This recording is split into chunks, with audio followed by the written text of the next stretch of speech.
Hello everyone, this is Space Hunter Nebula and I'm returning with another part of What If King Piccolo Won. When we last left off, King Piccolo was able to train himself, Drum, and his demon sons to a level where they were able to take on and defeat Raditz in a battle.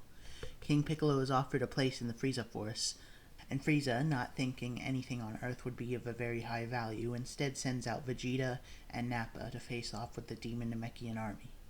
However, thanks to their training, King Piccolo and his gang are not only able to ward off Nappa and Vegeta, but defeat them in battle. Vegeta abandons Nappa on Earth, leaving him alone with the demonic clan of Namekians, but King Piccolo offers Nappa a spot in his army, and since Nappa wishes to remain in the realm of the living, he chooses to accept this so he can get his revenge on the Saiyan Prince. With that all being said, let's get into part 2 of What If King Piccolo Won. Unfortunately for Drum, Nappa takes over second place spot in King Piccolo's army due to his power. After the battle, Nappa doesn't get a huge Zenkai because his power level would only go up to 9,000, so just a 1,000 increase. The reason it isn't that huge is that he wasn't even beaten up that badly, just until he went unconscious.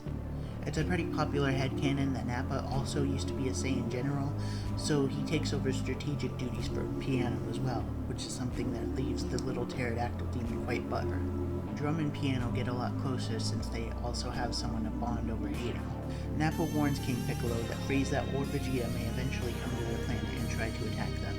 King Piccolo understands this and introduces him to the concept of training.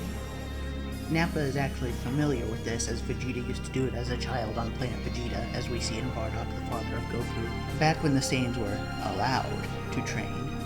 They don't really have the time or the facilities to do that right now, other than the basic military training that every Frieza soldier gets. So King Piccolo decides to show Nappa the ropes again, so to speak, and since Nappa hasn't trained in a while, he'd have to learn how to control his power, so he wouldn't be going all out every single second of a battle. King Piccolo also shows Nappa ki control, basically how to sense energy and stuff like that. Nappa develops his own attack, which he calls the Cabbage Cannon, because it's a cool name.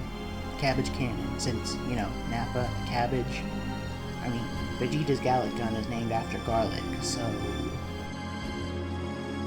Anyway, on Namek, stuff is going basically how it would without the intervention of Krillin and Gohan. Vegeta will still have gone to Namek, and I think he would have gotten less of a Zenkai than he did in his canon battle on Earth, but he still does have his tail, so we'll just say he's at the same exact level. Vegeta kills Qui, and then he kills Dodoria, and then he gets beaten up by Zarbon, but then he heals up at Frieza's orders, and then he fights Zarbon again and kills him. Frieza then calls the Ginyu Force to Namek. Vegeta fights Guldo, and he's able to take him off guard and win, because Vegeta could probably kill Guldo on his own, but once he goes for Recoome, he's pretty much dead. Recoome then kills Vegeta, leaving Frieza unopposed other than Nail. Frieza then gets all the Dragon Balls, and he tries to make a wish, but nothing happens. Ginyu posits that there may be a password, which Frieza finds really annoying, but he tries to get someone to help with it anyway. No self-respecting Namekian dares to help this evil emperor, even at the cost of their lives, so that's kind of a bust. Frieza sends the remaining Ginyu Force members scattering across Namek to search for a new Namekian to help them with the wish. Meanwhile, Guru is talking to one particular Namekian, Nail. Guru knows that he doesn't have very long to live anymore, and he understands that something needs to be done about Frieza and his men. Guru therefore unlocks Nail's potential and offers to fuse into him. Nail at first rejects the fusion as the Namekian Dragon Balls would be inert, but Guru says that that's part of the point, as if the Dragon Balls go inert, then there will be no wish for Frieza to get. Nail reluctantly agrees, and he absorbs Guru into himself and becomes even more powerful. Now, Nail's potential we can't really be sure of, but I'd say for the sake of the story it's the same level of Krillin's. Krillin's power level, before getting his potential unlocked, was 2.5 thousand, and then 13,000 after the immediate boost. It did get higher later on, but this is just the initial immediate boost. That is a 5.2 times boost, so Nail's power, multiplied by 5.2, is 218,400. But after Guru fuses into him, we can't be quite sure.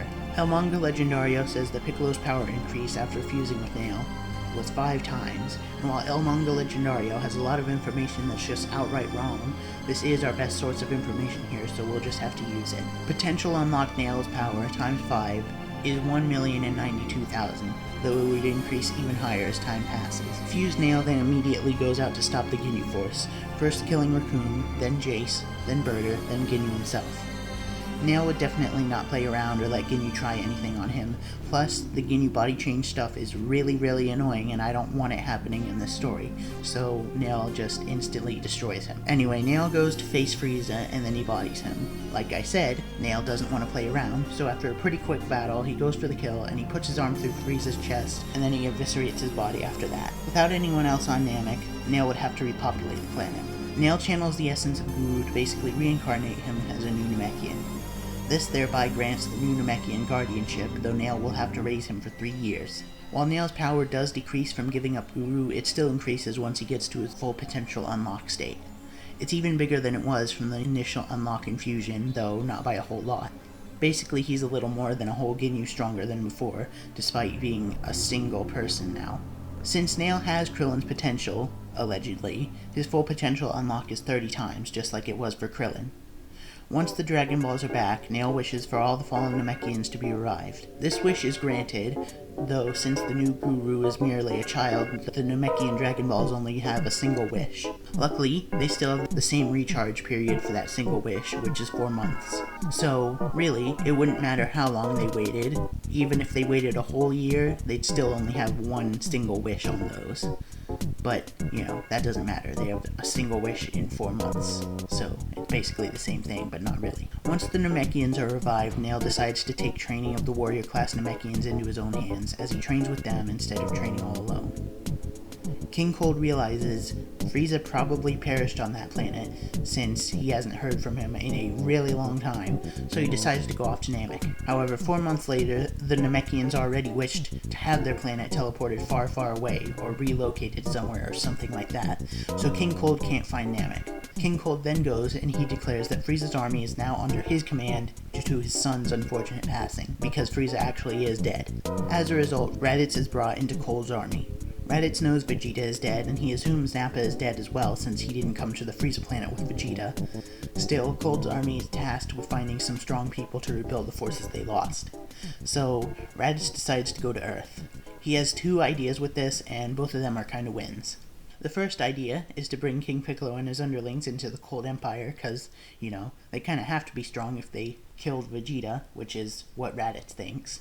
The other idea is to at least have somewhere to stay if the whole King Cold Empire thing doesn't work out. So Raditz begins his journey, which will take another year. With that all being said, this is the end of the video for now, because I think this is the best place to end off the video.